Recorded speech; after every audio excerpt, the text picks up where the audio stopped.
I respected to all the students and viewers of my channel Smart Math Solution.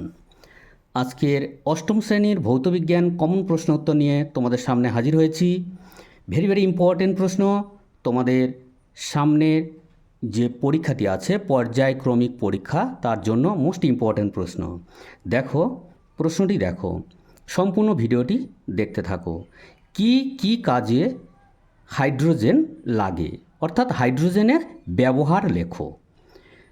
হাইড্রোজেনের ব্যবহারগুলি হলো, এতে দেখো hydrogen ammonia তৈরিতে ব্যবহৃত হয়। বিতে দেখো হাইড্রোজেনের সাহায্যে নাইট্রিক অ্যাসিড প্রস্তুত করা হয়। সিতে দেখো হাইড্রোজেনের সাহায্যে বনস্পতি জাতীয় ভোজ্য ফ্যাট প্রস্তুত করা হয়। ভিডিওটি যদি ভালো লেগে থাকে লাইক করতে ভুলবে না এবং কমেন্ট করে জানাবে তোমাদের কাছে কতটা গ্রহণযোগ্য, এবং বন্ধুদের মধ্যে শেয়ার করে দেবে। আজকের এই পর্যন্ত। আগামীকাল আবার দেখা হবে নতুন কোনো প্রশ্ন উত্তর নিয়ে।